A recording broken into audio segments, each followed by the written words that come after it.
When I was 19, about to turn 20, and it was summertime. In summertime, when I was with the adoptive family, it was always sadness. Let me tell you, it was always darkness and sadness. I was in a very special, vulnerable place of being kind of lost and being in a desperation mode. That's what it was.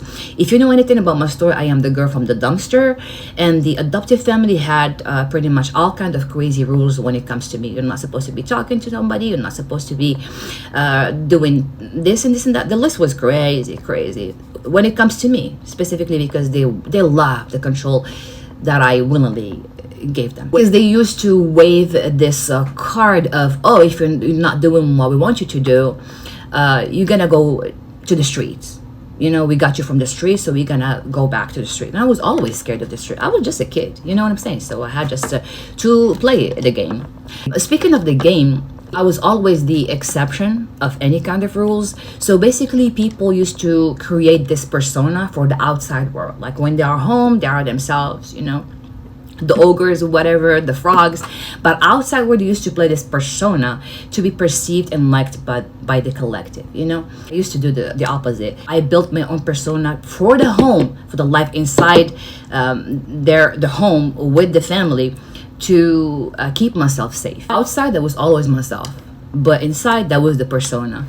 I had this phone call out of nowhere from a beautiful, amazing human being, a friend that had been together high school, ended up being together in the university.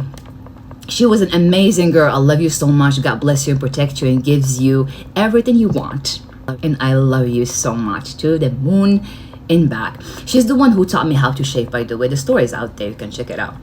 Long story short, I had this phone call out of nowhere from this amazing friend. I had to cut the whole conversation short because of the control. The oldest daughter, who was hovering over me, listening to the conversation because she used to play God in my life. Yeah, she used to play God in my life. And I know you are in hell right now. Enjoy it. The conversation was questions. How are you doing? How is it going? What you gonna do? I didn't say anything because of the hovering and stuff, and the control and the fear. His friend, she knew everything about my story and my situation because we have been together for years. And I used to tell, I had no shame. I used to tell everyone that I'm the girl from the dumpster. Me 2 words. She just said 2 words. What I did with 2 words is out of this world. I said, hey, this is an option, was the Grinch, the oldest daughter who used to play God in my life. She laughed at me. She called me a whore, a hoe, a bitch, stupid and ugly and so forth. Things that I grew up hearing all the time for 20 years. I just ignored her and went back straight to her dad, which is the adopted dad. He was worse. Yeah, the tree doesn't fall far from the apple. Hey, this is one of the options that I want to do. Of course, same thing, whore, hoe, crazy, stupid. No, we want you to do this and this and this and that. That's what we want you. The family was so dark and abusive and narcissistic in many ways. And because they used me as a fucking donkey for years, now they wanted to get the return on investment like real quick. You know, now we gotta get you this kind of job because we want to get our money back. So that's what it was. Now we want you to do this and this and that. I said, okay, well, I can't do this and this and that. Let me just add this one to the list. What I needed is permission to go and 50 cents at the time. He didn't want to give me the permission nor the 50 cents. So I spent pretty much 3-4 days begging, and the begging was not just verbal, it was visceral because that's the way I was raised. I had to work super hard, go out of my way, do things, jump hoops and prove my worth, like literally to just prove my worth. And then he said, you know what, yeah, 50 cents, I'll give you the 50 cents. I got the 50 cents, and the 2 words were a location, a physical address, a place that I have to go and apply for something. Obviously I did. I went there, thousands and thousands of people, and the line I stood up there for 3 hours, and they had this a crazy rule that if by 4, for instance, I'm not home, I just should stay on the street. So I asked somebody, well, it's almost 4, and I said, fuck it, I gotta go back. I gotta go back. Kind of sad and disappointed because their father asked, oh, how is it going? How was it? And I said, well, I couldn't. Thousands of people. I couldn't make it. I'm gonna go back tomorrow. Called me a whore, a hoe, stupid. Was using these excuses just to go out and fuck around. You know what I'm saying? Their perceptions, you know. I would probably try tomorrow. He said, hell no, I ain't giving you permission to go. I'm giving you the 50 cents. No, this is a waste of time, energy, and money. I spent another 3 days begging viscerally, doing everything that I was not even supposed to be doing, chores and whatnot. They used to take me to different people's houses to clean. I'm not even kidding. It's crazy. And I was given another 50 cents. So that day was a Friday, and I said, you know what? I'm gonna go early. So I was there by 12. Yeah. It's like, you know, don't play. I was there by 12. Nobody was there. I was the first one in line. That's a win in my book. Long story short, everything went smoothly. I was still a child, so I was a little bit scared and shy and this and that. Shaky because this is a whole new terrain for me. So, but everything went well. Went back home. I was happy that I did what I was supposed to be. It was an application, and I did it. So now, 1 second. I was accepted. The application was accepted, and I aced pretty much every single test, and I won. What happened next? The ripple effect, or the chain of action and reaction. It was literally crazy and out of this world. The adoptive family started making plans of the money that I didn't have yet. They spread rumors that they did that because of their own connections. Lanatullah alayk ila yawm الدين sabban sabban. Fuck you.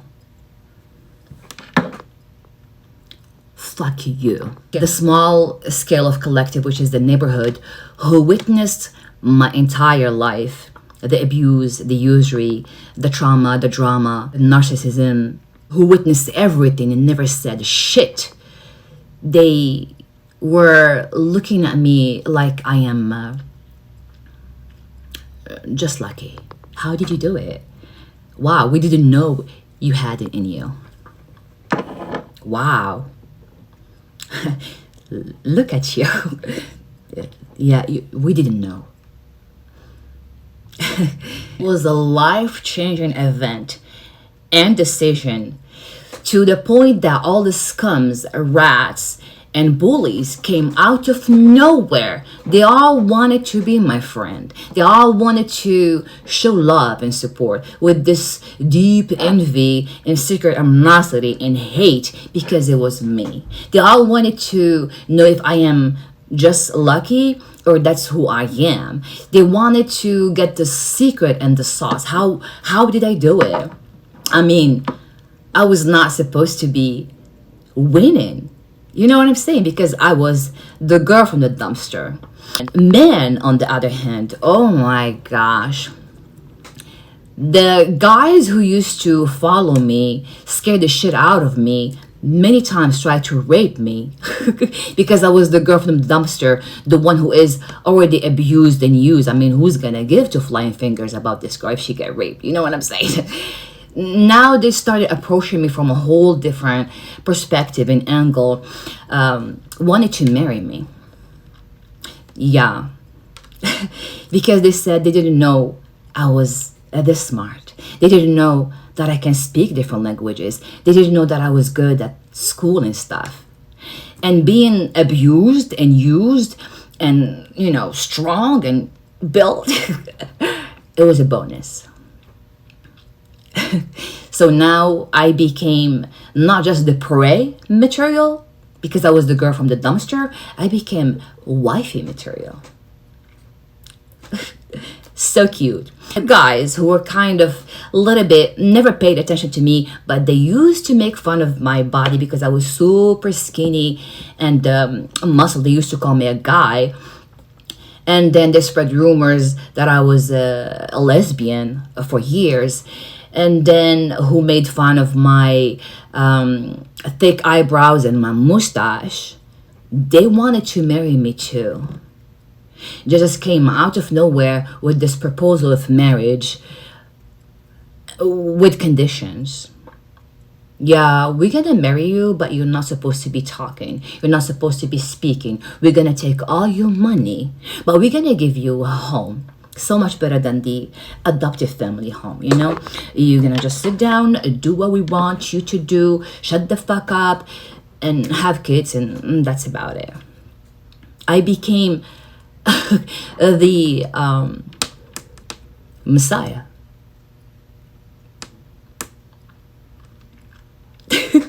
Now, my friend said two words. Those words end up being a location to apply for something. My belief, my thought, and my actions or reaction made it happen. Right? So I won. And to everyone else, seemed like 1 in 1 billion, you know, for it to happen to a girl like me, the girl from the dumpster. Was it fate? A destiny that was written on the stones? Was it a prophecy? Or was it my thought, my action, my reaction, and me believing that I can do that? Was it fate? Or was it something that I decided to make it fate? It did change my life in so many ways. But was it the change that I wanted? No. Because what I wanted was so much bigger, more interesting, and freeing and liberating in so many ways that even my consciousness at the age of 20 was not able to hold, if that makes sense. It did change my life in so many ways, but it didn't give me the liberation that I deserve, the liberation that I was feeling that I deserve at the time, that I want. But it gave me some kind of freedom, right?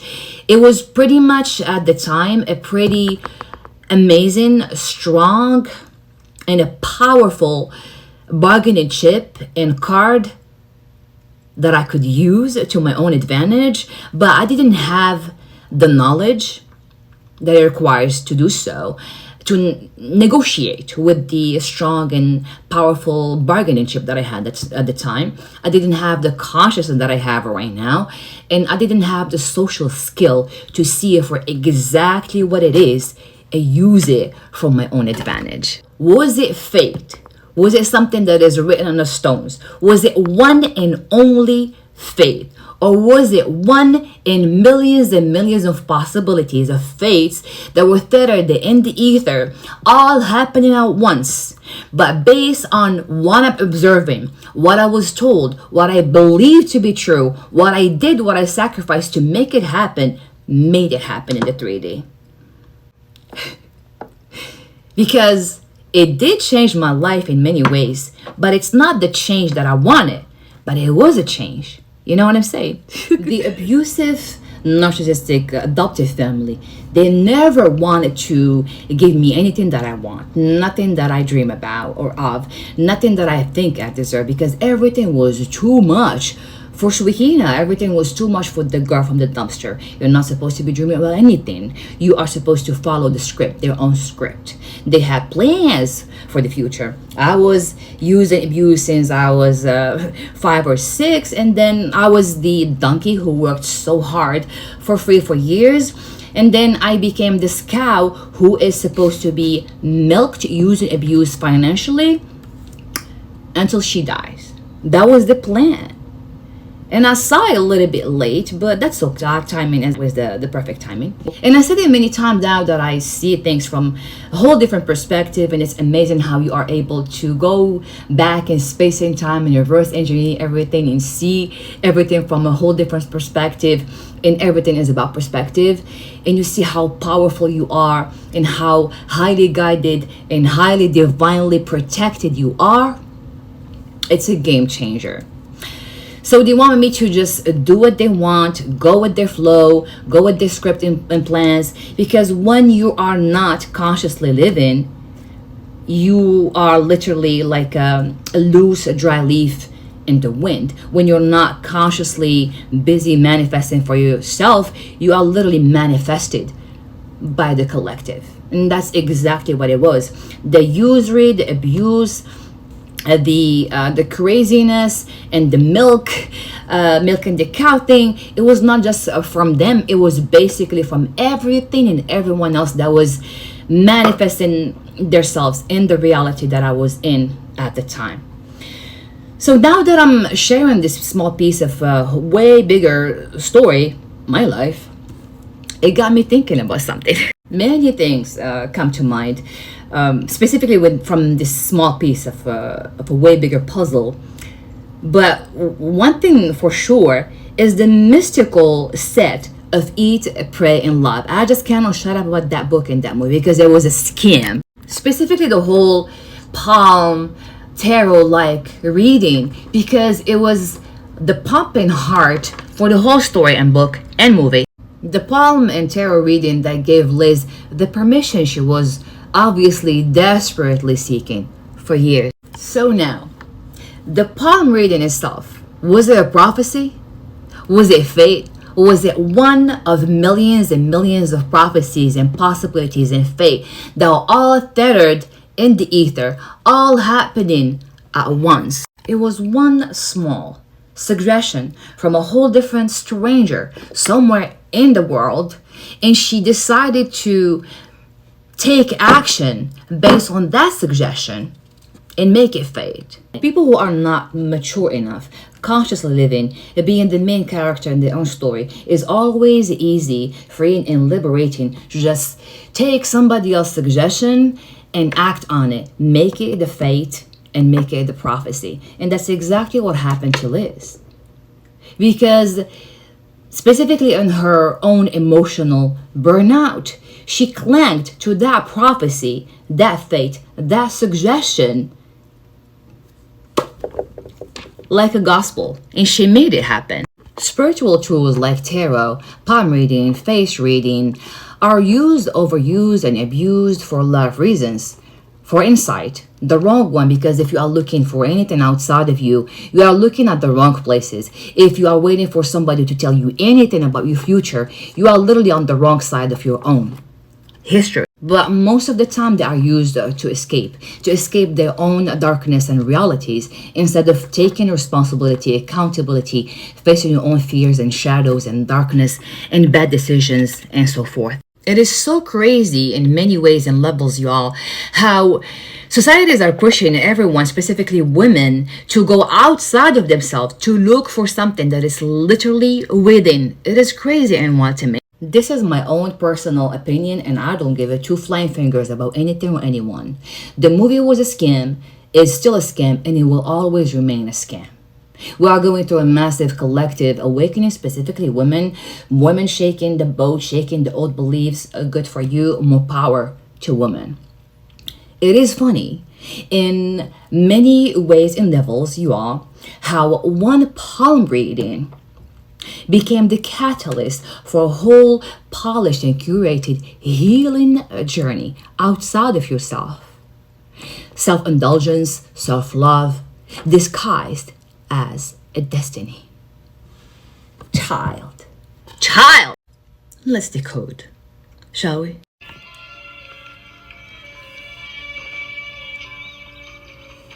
You are whatever you will live a long time, have many friends, many experiences. You will have two marriages, one long, one short. Am I in the long one or the short one? Get that? Also, you will lose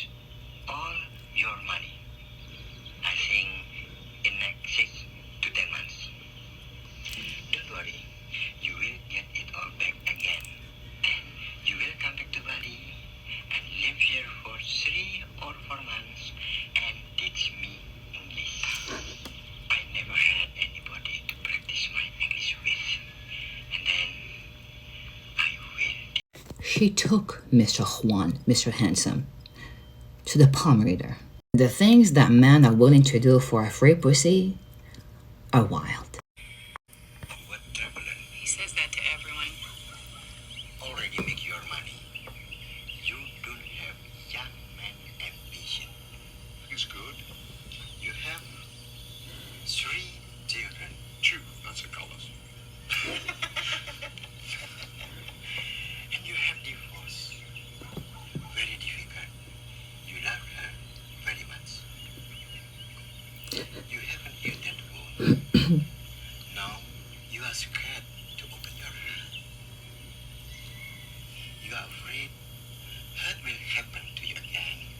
Only way to heal is to trust.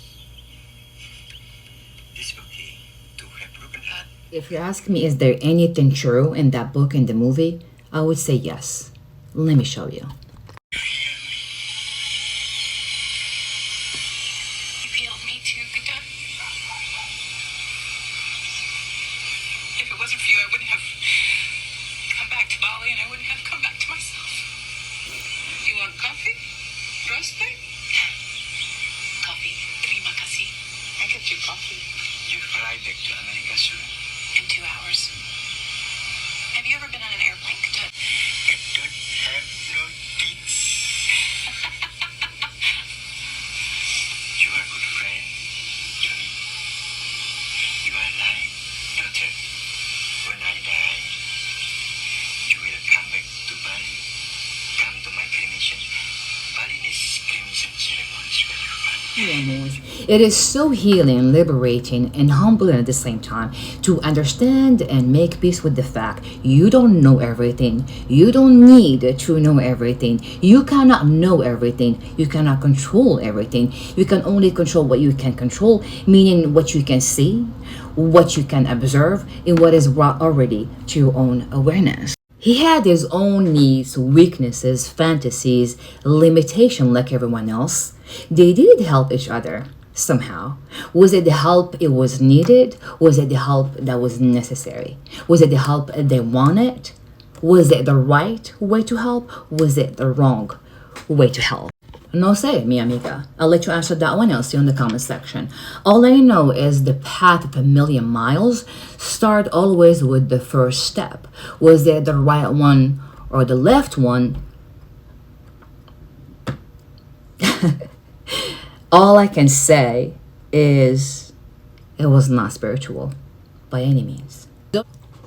Doña Cesar, querida Cesar. Alright, let's do it. Knowing damn well Cesar has everything. They did save each other, that's for sure. That is the one and only piece of truth in the whole book and movie. We're not taking that one away. No. The question is, saving each other from what? Was it the one and only written way to save each other? I don't think so. Because if I tell you your future, there is no future.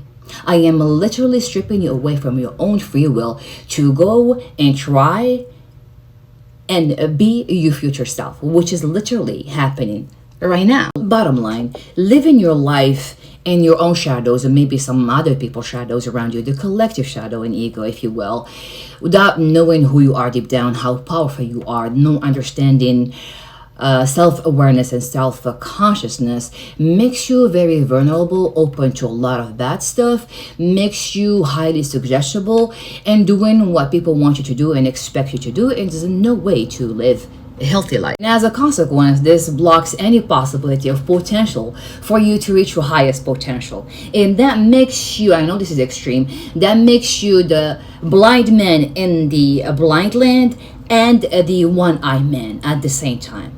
That it's not bueno. It is the worst place to be honest with you, because I have been there. It's no fun. All that being said, what wasn't on the deck, on the palm, on the reading, on the spiritual realm that day? 2 things as far as I'm concerned. Her being a lesbian and her sickness. Being a lesbian is a trauma response. She tried 2 sticks and God knows how many other sticks. She was tired. The sickness, on the other hand, it was her lifestyle. Your body keeps the score. Or it could be karma, because guess what? The universe keeps the score as well. That is all for today. Thank you so much, guys, for watching. I'll see you on the other side, and happy healing. You all.